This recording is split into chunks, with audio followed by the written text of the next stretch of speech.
Zimbabwe के खिलाफ West Indies की बड़ी जीत तो बदल गया है सेमीफाइनल का समीकरण। क्या अब टीम इंडिया सेमीफाइनल में अभी भी पहुंच सकती है? और अगर पहुंच सकती है तो कौन सा रूट मैप है जिसके जरिए टीम इंडिया सेमीफाइनल का टिकट कंफर्म कर सकती है? कैसे टीम इंडिया का अब बड़ा एक्शन सामने आया है जिसके बाद सेमीफाइनल का टिकट अब पक्का लग रहा है? क्या कुछ होने वाला है? कौन सा वो इक्वेशन है जिसके दम पर भारतीय टीम अभी भी सेमीफाइनल में जगह पक्की कर सकती है? ये सब कुछ हम आपको इस वीडियो में बताएंगे। वीडियो पूरा देखिएगा, पसंद आए तो लाइक कीजिएगा, शेयर कीजिएगा दोस्तों में, और चैनल पहली बार आए हैं तो क्रिक रोस्ट की फैमिली में सब्सक्राइब बटन दबा करके अभी शामिल होइए। चलिए वीडियो को शुरू करते हैं।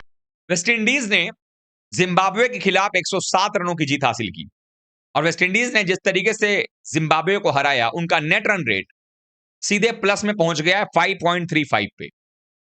यानी कि जो भारतीय टीम का जो नेट रन रेट था -3.80, जिस पर कि ऑलरेडी साउथ अफ्रीका ने जख्म दिया था और वो खुद 3.80 पर गए थे प्लस में। तो इस ग्रुप वन की टॉपर टीम जो है बनती नजर आ गई वेस्ट इंडीज, जिसके पास कि अब 2 अंक के साथ साथ नेट रन रेट 5.35 का है। अब ये जीत के साथ ही टीम इंडिया के लिए सबसे बड़ी मुश्किल ये आ गई है सामने कि अब इस नेट रन रेट को पाटना बड़ा मुश्किल है।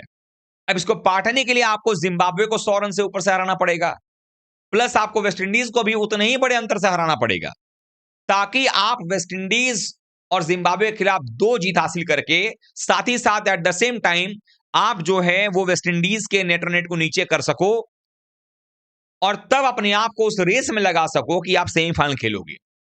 लेकिन वो टेढ़ी खीर नजर आ रही है। ऐसे में टीम इंडिया के फैंस को और टीम इंडिया को भी यही उम्मीद होगी कि 26 तारीख को जब शाम के मुकाबले में टीम इंडिया चेन्नई में जिम्बाब्वे के खिलाफ मैदान पर उतरने वाली होगी, उसके ठीक पहले 6:30 बजे तक, जब टॉस होने वाला होगा इंडिया के मैच का, तब तक 6:30 बजे तक वेस्ट इंडीज और साउथ अफ्रीका के मैच का रिजल्ट आ गया होगा।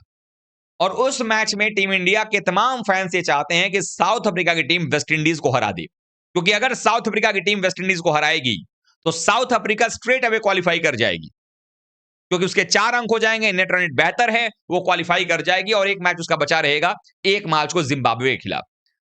तो भारतीय टीम को एक संजीवनी बूटी मिलेगी कि चलो ठीक है, अब तो वेस्ट इंडीज हार गया है, अब ये तय है कि भारत और वेस्ट इंडीज में से ही कोई एक टीम आगे जाएगी। और वो तय कब होगा? जब आप जिम्बाब्वे को हराओगे, क्योंकि जैसे ही आप जिम्बाब्वे को हराओगे, जिम्बाब्वे 2 मैच में हारने के बाद वो बाहर हो जाएगी, यानी 4 में से 3 टीमें रह जाएंगी, एक टीम बाहर हो जाएगी। अब इन 3 टीमों में एक टीम क्वालिफाई कर चुकी होगी, तो जगह बचेगा एक, और 2 टीमें लड़ाई लड़ेंगी, और वो टीम होगी इंडिया और वेस्ट इंडीज की। और इन दोनों के बीच मुकाबला होगा कोलकाता के ईडन गार्डन्स में 1 मार्च को।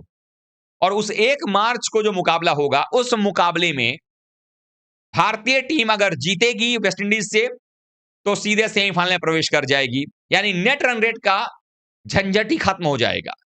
जैसे ही साउथ अफ्रीका वेस्ट इंडीज को हराएगी 26 तारीख को, वैसे ही नेट रन रेट जो है वो खत्म हो जाएगा, वो प्ले में नहीं आएगा। भारत को बस अपने दोनों मैच जीतने पड़ेंगे और क्वालिफाई कर जाएगी 2 मैच जीत करके, क्योंकि वेस्ट इंडीज की भी 2 हार हो जाएगी, एक अफ्रीका से, एक इंडिया से। लेकिन ये आप तब पॉसिबल करेंगे जब आपकी टीम अच्छी होगी, और ऐसे में टीम मैनेजमेंट का एक बड़ा एक्शन सामने आ रहा है। माना यह जा रहा है कि टीम मैनेजमेंट जो है वो बदलाव करने की तरफ अब अग्रसर हो चुकी है। बदलाव यह है कि भारतीय क्रिकेट टीम, जो कि बड़ा शानदार क्रिकेट खेल रही थी, उसमें बेवजह कुछ बदलाव किए गए जो कि टीम इंडिया को बैकफायर कर गए। मसलन वाशिंगटन सुंदर, एक ऐसे प्लेयर जिनको कि आपने बेवजह पिछले मैच में खिलाया, जबकि आपके वाइस कैप्टन और हमेशा से संकट मोचक रहे अक्षर पटेल, जिन्होंने कि पावर प्ले में गेंदबाजी की और गेंदबाजी करके उन्होंने मैच जिताया है टीम को, बल्लेबाजी से भी मैच जिताया है। टी20 वर्ल्ड कप का 2024 का फाइनल आपको याद ही होगा, उसी साउथ अफ्रीका के खिलाफ फाइनल में टिक करके रन बनाए थे उन्होंने, विराट कोहली के साथ पार्टनरशिप की थी, और तब टीम इंडिया जो है वो जीतने वाला स्कोर कम से कम बना पाई थी। लेकिन सोचिए जरा कि उनको आपने बाहर कर दिया, और जिस सुंदर को आप ले आए उन पे आप भरोसा ही नहीं है, आपने सिर्फ 2 ओवर की गेंदबाजी करवाई, सिर्फ 2 ओवर की, और बल्लेबाजी में वो नंबर 5 पर आ जाते हैं रिंकू सिंह जैसे खिलाड़ी के रहते हुए, जिसको कि बाद में मौका ही नहीं मिलता है बल्लेबाजी का, एक आधा गेंद मिलता है जिस पर बेचारा आउट हो जाता है। तो ये बता रहा है कि टीम मैनेजमेंट की जो स्ट्रेटजी है वो कितनी खराब थी, और उसको बदलने के लिए अब जरूरत है कि टीम में प्लेयर को बदला जाए। तो सुंदर की जगह अक्षर पटेल की एंट्री टीम में होनी चाहिए। दूसरी जो सबसे बड़ी चीज है वो ये कि भारतीय टीम तिलक वर्मा के साथ जा रही है, लेकिन तिलक वर्मा के साथ एक सबसे बड़ी समस्या रहती है कि जब वो कॉन्फिडेंस में रहते हैं, जब वो कॉन्फिडेंट होते हैं, परफॉर्मेंस अच्छा हो रहा होता है, तब दुनिया की कोई बॉलिंग लाइनअप उनके सामने हो और रन बना देते हैं। लेकिन जब वो अंडर कॉन्फिडेंट होते हैं, जब उनका आत्मविश्वास डिगा होता है, हिला हुआ होता है, उस सिनेरियो के अंदर में तिलक वर्मा के बल्ले में जंग लग जाती है, रन नहीं बनता है। और ऐसा सिनेरियो हमने आईपीएल में भी देखा हुआ है, जब उनको रिटायर्ड आउट करवाया गया था जबरदस्ती। वो हालात ऐसे बन गए कि 5 मैच के बाद से तिलक वर्मा अब इतने शेल में चले गए हैं कि उनको खुद पर भरोसा नहीं है कि वो रन बना पाएंगे। तो तिलक वर्मा की जगह अब आपको संजू सैमसन को टीम में लाने की जरूरत पड़ गई है, अगर आपको मैच जीतना है तो। और दूसरा कोई ऑप्शन भी आपके पास में नहीं है। उसके अलावा आपके पास ये है कि अगर संजू सैमसन को आप लेकर के आते हैं, तो आपको एक काम और करना पड़ेगा। संजू को नंबर 3 पर खिलाए कोई फायदा नहीं है। संजू का फायदा अगर आपको लेना है पावर प्ले में, तो वो ओपनिंग ही सही है, जहां पर सिर्फ 2 खिलाड़ी बाउंड्री पर रहेंगे और उसका फायदा वो उठा सकते हैं।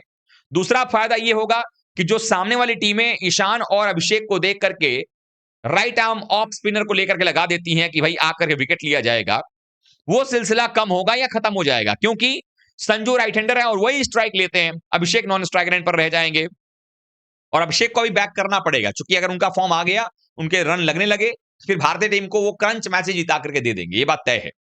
तो अब अगर आप देखेंगे, तो अभिषेक और संजू क्रीज पर होंगे, संजू स्ट्राइक पर होंगे, तो जो अपोनेंट कप्तान होगा वो भी सोचेगा, खास करके अगर वो कप्तान जिम्बाब्वे और वेस्टइंडीज का है, कि भाई अगर यहां पर पहला ओवर हम लगाते हैं ऑफ स्पिनर से, क्या पता संजू उस ओवर में 20-22 रन की छुट्टी कर दे। अगर 20-22 रन उस ओवर में आ गए, चूंकि संजू अच्छा खेल लेंगे, राइट आर्म ऑफ स्पिनर को तो बहुत अच्छे से मार लगाते हैं, तो फिर वो जो मोमेंटम मिलना चाहिए, वो मोमेंटम टीम इंडिया को मिल जाएगा, उस टीम को नहीं मिलेगा जो चाहती है। तो एक तो आपका सरदर्द वहां गायब हो जाएगा। फिर पेसर आएंगे, तो पेसर पे फिर अभिषेक शर्मा आराम से रन बना देते हैं, तो वो एक काम हो गया। क्योंकि इस मैच पूरे सीरीज में आप देखें तो अधिकतर वो स्पिनर पे आउट हुए हैं। अब आ जाती है बात कि भाई नंबर 3 पर फिर क्या ईशान को भेजा जाएगा? तो बिल्कुल, ईशान को आप नंबर 3 पर भेजो, इसका फायदा एक ये मिलेगा आपको कि ईशान को कॉन्फिडेंस है कि वो कहीं पर भी रन बना सकते हैं।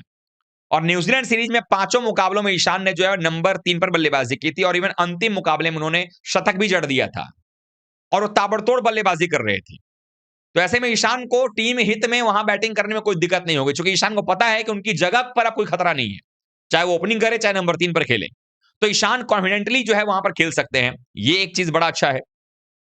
और फिर आपके ओपनर हो गए, तो आपके 2 राइट लेफ्ट ओपनर हो गए, फिर 3 पे लेफ्ट हैंडर, फिर 4 पे सूर्या राइट हैंडर, फिर 5 पे लेफ्ट हैंडर शिवम दुबे को आप भेज दीजिए या अक्षर को भेज दीजिए, फिर 6 नंबर पे हार्दिक पांड्या आपके आ गए।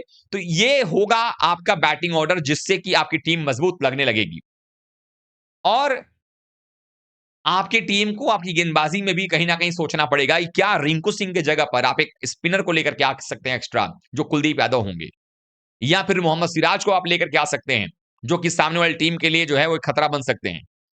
ये भी सोचना पड़ेगा। तो टीम मैनेजमेंट ये एक्शन लेने जा रही है कि तिलक वर्मा और सुंदर, ये तो 2 ड्रॉप होंगे ही होंगे।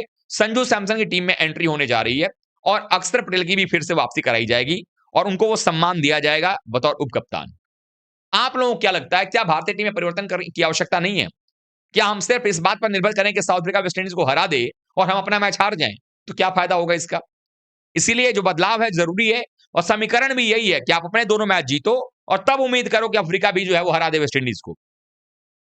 ऑल्दो कि पहला मैच ही 26 तारीख को अफ्रीका और वेस्ट इंडीज का है, तो वहां अगर अफ्रीका ने वेस्ट इंडीज को हरा दिया, तो आपको सिर्फ अपने दोनों मैच जीत लेने हैं। एक जिम्बाब्वे को हरा देना है, एंड देन 1 तारीख को आपको वेस्ट इंडीज को हरा करके सेमीफाइनल का टिकट बुक कर लेना है। आप लोग क्या सोचते हैं, कमेंट कीजिएगा। वीडियो को लाइक शेयर और सब्सक्राइब जरूर कीजिएगा। मिलते हैं एक बार फिर से। थैंक यू सो मच दोस्तों।